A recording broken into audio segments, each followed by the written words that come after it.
सत्यराम कथी स्वामी दादू प्रतिपद महामोह दमनी जिन्हें निश्चय कीनी भवनिधि तरे दुख समनी कहो को न जानी सुख तरु भये संत सबही पढ़े जो या वाणी निस दिन लये ब्रह्म तबही। दादू जी महाराज की वाणी की विशेषता बताते हुए कहा जा रहा है, कथी स्वामी दादू। दादू जी महाराज के द्वारा जो कथित, जो उपदेशित ये दादू वाणी है, ये कैसी है? कथी स्वामी दादू प्रतिपद महामोह दमनी। इस दादू वाणी का प्रत्येक पद इस प्रकार का है कि जिसको पढ़ने से ये मोह का दमन करने वाली है। मोह नष्ट हो जाता है दादू वाणी के पदों पर विचार करने से, पढ़ने से। जिन्हें निश्चय कीनी, जिन्होंने दादू वाणी के ऊपर विश्वास किया, भवनिधि तरे दुख समनी, वो संसार सागर से पार हो जाते हैं और उनके दुखों का संबंध हो जाता है और उनके दुख नष्ट हो जाते हैं। कहो को न जानी सुख तरु भये संत सबही। जिन भी संतों ने दादू वाणी का अध्ययन किया है, मनन किया है, पठन किया है, तदनुसार उनका आचरण किया है, उससे सारे संत सुखी हुए हैं। पढ़े जो या वाणी निस दिन लहे ब्रह्म तबही। जो ये वाणी जो पढ़ता है उसको ब्रह्म की प्राप्ति हो जाती है। इस तरह से दादू जी महाराज की वाणी का महिमा हुई। अब आगे आज मंगलाचरण का प्रसंग चलेंगे। मंगलाचरण के अंतर्गत दो तरह के मंगलाचरण यहां पर हुए हैं। एक तो जैसा आप सब लोगों को मालूम है कि दादू जी महाराज ने स्वयं ने दादू वाणी का लेखन नहीं किया है। ये कविता की तरह से नहीं है, जैसे कवि लोग कविता बनाते हैं उस तरह से। दादू जी महाराज ने समय समय पर उपदेश दिए हैं और उन उपदेशों का संग्रह मोहन जी दफ्तरी ने किया है। तो मोहन जी दफ्तरी के संग्रह के बाद में पंडित जगजीवन राम जी, रज्जब जी, मोहन जी दफ्तरी, इन्होंने मिलकर के और इसको एक स्वरूप प्रदान किया, अंगबंधु बनाया। तो उन्होंने पुस्तक लिखने से पहले, इसको संकलन करने से पहले मंगलाचरण किया। मंगलाचरण का क्या तात्पर्य है? मंगलाचरण का तात्पर्य है मंगल आचरण को ही मंगलाचरण कहते हैं। अथवा प्रश्न ये उठता है कि मंगलाचरण क्यों किया जाता है? तो इसके लिए कहा है समाप्ति कामो मंगलम आचरित। किसी भी कार्य की निर्विघ्न समाप्ति के लिए मंगलाचरण किया जाता है। तो यहां पर लेखक ने मंगलाचरण किया है और वो मंगलाचरण है श्री राम जी सत्य। और आगे चल करके ये श्री राम जी सत्य ही दादू पंथ संप्रदाय का मंत्र बन गया, सत्यराम। और ये सत्यराम मंत्र कैसे बना, इसके बारे में कहा जाता है कि दादू जी महाराज जब 3-4 साल के हुए तो उनके पिताजी ने गोविंद राम जी पंडित के पास में इनको पढ़ने के लिए भेजा। तो गोविंद राम जी पंडित जी ने इनसे पूछा कि बोलो क्या पढ़ोगे। पट्टी लेके गए थे साथ में। तो दादू जी महाराज ने कहा कि मेरी इस पट्टी के ऊपर श्री राम जी सत्य लिख दो। अब गोविंद राम जी ने उस पट्टी के ऊपर श्री राम जी सत्य लिखा। वही श्री राम जी सत्य मंत्र आगे जाकर के सत्य राम के नाम से प्रसिद्ध हुआ। श्री राम जी सत्य का तात्पर्य क्या है? श्री का मतलब होता है कांति युक्त, शोभा युक्त, वैभव युक्त, ऐश्वर्य युक्त।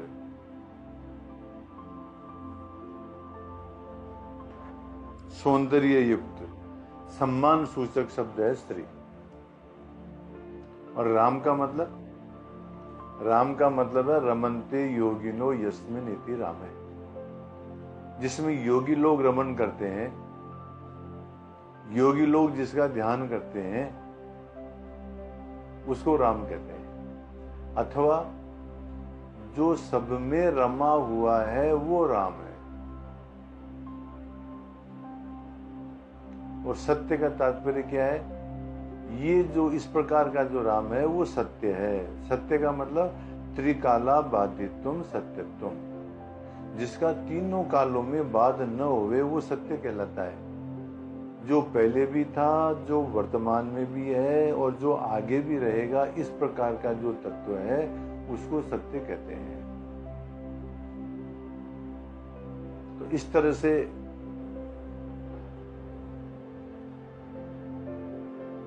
लेखक ने, दादू वाणी के लेखक ने श्री राम जी सत्य कह करके और मंगलाचरण किया। इसी बात को दादू जी महाराज अपने एक साखी में कहते हैं, साईं मेरा सत्य है दूजा भरम विकार, नाम निरंजन निर्मना दूजा घोर अंधार। दादू जी महाराज कहते हैं साईं मेरा सत्य है, केवल वो परमात्मा ही सत्य है। दूजा भरम विकार, और तो सब भरम है, और तो सब विकार है। नाम निरंजन निर्मला, केवल परमात्मा का नाम और निरंजन ही निर्मल है। दूजा घोर अंधार, और तो सब अंधकार स्वरूप ही है, और तो सब अंधकार में ही डालते हैं। मंगलाचरण कितने प्रकार का होता है? मंगलाचरण के बहुत सारे वेद हैं। प्रमुख रूप से 2 प्रकार का मंगलाचरण होता है, एक नमस्कारात्मक और एक स्वरूपात्मक।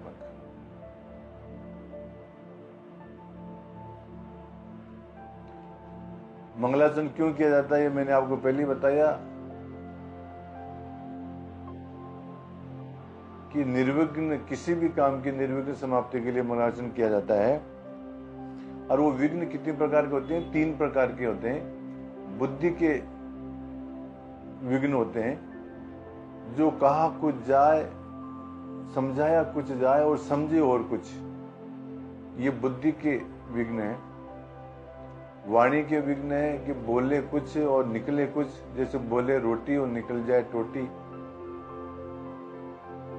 और देह के विघ्न होते हैं कि हम किसी कार्य को प्रारंभ करने के लिए जाएं और हम रोग से ग्रसित हो जाए, तो ये देह के कहलाते हैं। तो इस तरह से 3 तरह के विघ्न होते हैं। इन विघ्नों की समाप्ति के लिए मंगलाचरण किया जाता है। अब दादू जी महाराज की जो पहली साखी है दादू वाणी में, उसको मंगलाचरण के स्वरूप में ही मानी गई है। और वो साखी है, दादू नमो नमो निरंजनम, नमस्कार गुरुदेवते, वंदनम सर्व साधवा, प्रणामम पारंगतः। दादू जी महाराज कहते हैं दादू नमो नमो निरंजनम। नमो नमो शब्द कह करके दादू जी महाराज ने नमस्कारात्मक मंगलाचरण किया है। और निरंजन शब्द का उच्चारण करके दादू जी महाराज ने स्वरूपात्मक मंगलाचरण किया है कि वो स्वरूप बताया है कि मैं किसको नमस्कार कर रहा हूँ, निरंजन को, जो अंजन माया रहित परब्रह्म है उसको नमस्कार कर रहा हूँ। तो ये स्वरूपात्मक मंगलाचरण हुआ। दादू नमो नमो निरंजनम नमस्कार गुरुदेवते, और गुरुदेव को नमस्कार किया है। वंदनम सर्व साधवा, संपूर्ण साधुओं को नमस्कार किया है। प्रणामम पारंगत है, और जो संत लोग संसार सागर से पार हो गए हैं उनको, अथवा जो नमस्कार करता है वो संसार सागर से पार हो जाता है, उनको नमस्कार कर रहे हैं। यहाँ कई आदमी शंका करते हैं कि दादू जी महाराज ने नमो नमो ये 2 बार क्यों कहा, पुनरुक्ति दोष हो गया ये। तो उसका समाधान करते हुए संत लोग कहते हैं कि हर्ष कर्ष अमर्ष पुनि, भयरु दीनता युक्त स्तुति निंदावाद में दोष नहीं पुनरुक्त। इसका तात्पर्य यह है कि हर्ष के अंदर, प्रसन्नता के अंदर वाह वाह वाह वाह, एक ही शब्द को बहुत बार बोला जाता है। कर्ष, कोई चीज खींचते हैं तो उसको खींचते समय जो है मतलब बहुत दोबारा बोला जाता है। जैसे ये रेलवे के कर्मचारी पटरियों को खींचते हैं, या कोई बोझ ढोने वाला आदमी कोई बोझ खींचता है तो वो बार बार बोलते हैं।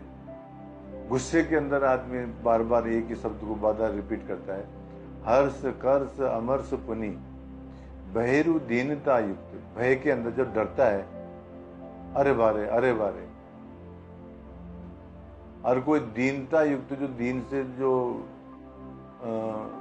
मांगने वाला है, जो गरीब है, जो दीनता युक्त शब्द बोलता है, वो बार बार एक ही शब्द को प्रकट करता है, ज्यादा बोलता है।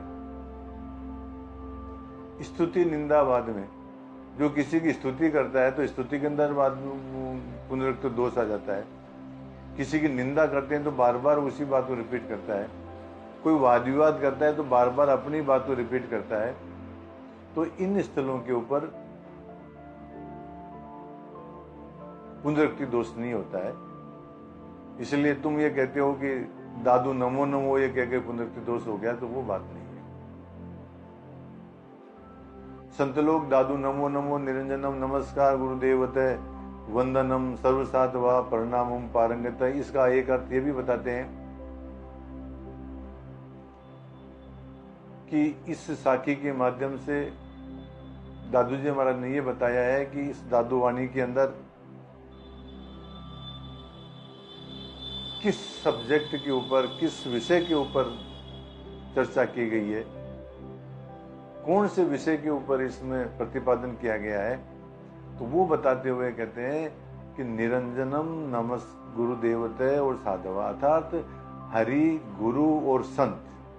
इस दादू वाणी के अंदर हरि गुरु संतों की ही चर्चा की गई है। और अर्थ बताते हुए कहते हैं कि निरंजन पहले, गुरु बीच में और संत बाद में। नमो नमो निरंजनम नमस्कार गुरुदेवते वंदनम सर्वसाधवा, इसका तात्पर्य संत लोग ये बताते हैं कि दादू जी महाराज ने अपनी वाणी की पहली साखी के अंदर ही संत साधना का स्वरूप बता दिया कि जो निरंजन को प्राप्त करना चाहता है, अर्थात तो ऊपर की जो सीढ़ी है उसको प्राप्त करना चाहता है, तो उसको नीचे की सीढ़ी से चलना पड़ेगा। पहले साधुओं का संग करना पड़ेगा। साधुओं के संग करने के बाद में यदि कोई साधु पसंद आ जाए, किसी से प्रभावित हो जाए, जो तुम्हारी शंकाओं का समाधान करने के योग्य होवे, तो उसको गुरु बना लो। और जो गुरु जो साधना बतावे वो साधना करो, तो तुम्हारे को निरंजन की प्राप्ति हो जाएगी। अर्थात निरंजन को प्राप्त करने के लिए 2 सीढ़ियां हैं, संत और गुरु। इन 2 सीढ़ियों को पार करके आपको निरंजन की प्राप्ति हो जाएगी। इस तरह से संत लोग बताते हैं। और इसके माध्यम से एक संकेत और दिया गया है कि नमस्कार का क्या महत्व है। संस्कृत में एक श्लोक आता है, अभिवादनशीलस्य नित्यम वृद्धोपसेविने चत्वारि तस्य वर्धन्ते आयुर्विद्या यशो बलम्। अभिवादनशील से का तात्पर्य जिसका अभिवादन करने का शील है, स्वभाव है, जो नमस्कार करता है और उसका जिसका स्वभाव है नमस्कार करने का, और जो वृद्धों की सेवा करता है, तो चत्वारि तस्य वर्धन्ते आयुर्विद्या यशो बलम्, उसकी 4 चीजें बढ़ती हैं, आयु, विद्या, यश और बल। किस किस की आयु बढ़ी, किस किस का बल बढ़ा, किसका यश बढ़ा, इसका उदाहरण देते हुए संत लोग बताते हैं कि मृकंड नाम के ऋषि थे, शिव की आराधना की, शिव जी प्रसन्न हुए, पूछा बोलो क्या चाहते हो, कि महाराज पुत्र चाहता हूं, पुत्र नहीं है। शिव जी ने कहा कि तुम्हारे पुत्र तो हो जाएगा, परंतु मूर्ख पुत्र चाहते हो तो दीर्घजीवी होगा, और बुद्धिमान पुत्र चाहते हो तो अल्पजीवी होगा। मृकंड ने बुद्धिमान पुत्र की याचना की और उनके मार्कंडेय नाम के पुत्र हुए। मार्कंडेय को मृकंड ऋषि ने समझा दिया कि जो कोई भी तुम्हारे से वृद्ध होवे, जो कोई भी आश्रम में आवे, साधु संत महात्मा, उन सबको नमस्कार किया करो। वो वैसे ही करने लगे मार्कंडेय जी। संयोग से एक बार सप्त ऋषि आए मृकंड ऋषि के आश्रम में, मार्कंडेय जी ने उनको नमस्कार किया। उन्होंने आयुष्मान भव का वरदान दिया। मृकंड जी ने कहा कि इसकी तो आयु बहुत कम है। तो सातों ऋषियों ने मार्कंडेय को अपने साथ में लेकर ब्रह्मा जी के पास में गए और कहा कि संतों का वचन मिथ्या न हो जाए, इसलिए जो है इसको दीर्घजीवी होने का हमने वरदान दिया, तो आप इसको दीर्घजीवी करो। तो ब्रह्मा जी के वरदान से मार्कंडेय जी दीर्घजीवी हुए। आयुर, विद्या, धर्मव्याध की विद्या बढ़ी। एक कोई ऋषि थे या कोई साधक था, साधु के पास में गया, साधना बताई, वो साधना करने लगे। साधना करते करते किसी वृक्ष के नीचे बैठा हुआ था वो साधु, तो किसी पक्षी ने बींट कर दी ऊपर। साधु ऊपर देखता है और ऊपर देखने मात्र से, उनके नेत्र की ज्योति मात्र से वो पक्षी जो भस्म हो जाता है। साधु को अहंकार हो जाता है, ओ मैं कितना तपस्वी हो गया, मेरे देखने मात्र से पक्षी भस्म हो गया। घमंड हो गया महाराज उसको। दूसरे दिन भिक्षा लेने के लिए गया एक जगह। युवती ने, गृहिणी ने कहा कि रुको महाराज, थोड़ी देर बाद में देती हूं। उन्होंने कहा कि तू जानती नहीं है कि मैं कौन हूं। तो गृहिणी कहती है कि मैं जानती हूं, मैं भी वो पक्षी नहीं हूं कि तुम्हारे देखने से भस्म हो जाऊंगी। साधु ने सोचा कि ये बात जोरदार हुई, जो घटना वन के अंदर घटित हुई उसको ये कैसे जान गई। जो आई तो उसे पूछा कि तुम्हारे को ये ज्ञान कैसे हुआ। तो उसने कहा कि ये बात जो है तुम जाकर के और धर्मव्याध को पूछो। धर्मव्याध मांस का व्यापार करते थे, मांस बेचते थे। उसके घर गए, वहां भी उन्होंने ये कहा कि जल्दी करो, बाहर आओ, कोई बात पूछनी है। तो धर्मव्याध कहता है कि मेरे को मालूम है कि आपको अमुक स्त्री ने भेजा है। साधु आश्चर्यचकित हो गया कि बात क्या है, कैसे मालूम पड़ जाता है इनको। धर्मव्याध आए और आकर के उन्होंने बताया कि मैं कुछ नहीं करता हूं, मैं माता पिता को वंदन करता हूं, माता पिता की सेवा करता हूं रोजाना, और इस माता पिता को वंदन करने से, माता पिता की सेवा करने से ही मेरे को ब्रह्म ज्ञान हो गया, मेरे को ये सिद्धि इसी से प्राप्त हुई है। नित्यम वृद्धो सेविने आयुर्विद्या यशो बलम। शरण कुमार ने कावड़ में बैठा करके अपने माता पिता को तीर्थ यात्रा करवाई, उनकी माता पिता की सेवा की, उनको नमस्कार करते थे, तो उनका यश फैल गया महाराज श्रवण का आज। और बल युधिष्ठिर का बढ़ा। जब कौरव और पांडवों का जब युद्ध होने वाला था, दोनों सेनाएं जब आमने सामने खड़ी थी, तो युधिष्ठिर महाराज जूते खोल करके अस्त्र शस्त्रों को नीचे रख करके खाली हाथ कौरवों की तरफ बढ़े। कौरवों ने सोचा कि युद्ध होने से पहले ही युधिष्ठिर ने हार मान ली है। वहां जाकर के उन्होंने भीष्म को, द्रोणाचार्य को, कृपाचार्य जी को जाकर के नमस्कार किया। तीनों ने आशीर्वाद दिया, विजयी भव। और महाराज उसी कारण से संख्या में कम होते हुए भी उनकी विजय हुई पांडवों की, तो बल उनका बढ़ा। तो इस बात से हमें ये शिक्षा मिलती है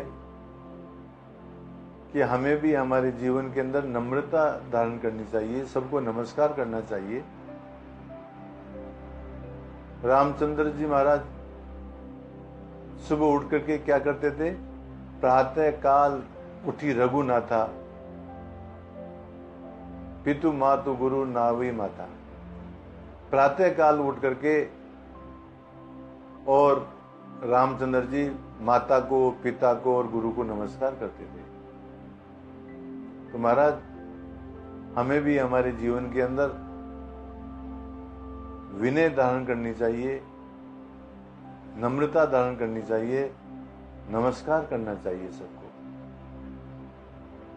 एक जगह कहा गया था, नमन्ति शुष्क काष्ठानि मूर्खास्य न नमन्ति कदाचन। नमन्ति फलिनो वृक्षा नमन्ति गुणिनो जना।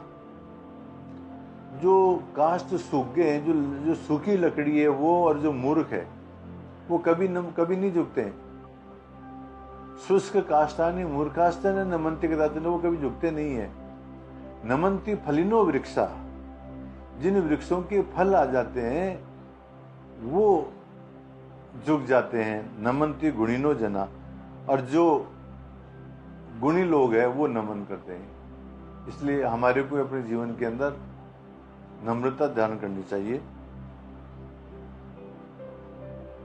जैसा कि मैंने कहा कि दादू नमो नमो निरंजनम नमस्कार गुरुदेवते वंदनम सर्वसाधवा प्रणामम पारंगते, इस प्रथम साखी के अंदर ही दादू जी महाराज की वाणी के अंदर कौन से विषय पर विचार किया जाएगा ये बताया। उसी को स्पष्ट करते हुए जगह कहा गया है, प्रतिपादन परब्रह्म का दादू वाणी माय। ये दादू वाणी के अंदर क्या है, कौन से विषय पर सब विचार किया गया है? तो प्रतिपादन परब्रह्म का, उस परब्रह्म परमात्मा का प्रतिपादन किया गया है। ब्रह्म अपार प्रसिद्ध है, महत्व पार नहीं है। वो परमात्मा कैसा है, वो क्या है, मतलब प्रसिद्ध है और उसका कोई वार पार नहीं है। इस तरह से प्रथम साखी के माध्यम से मंगलाचरण किया गया और दादू वाणी का वर्ण्य विषय क्या है उसको बताया गया। कल से इसके आगे के जो प्रकरण है उन पर विचार करेंगे। आज इतना ही। सत्य।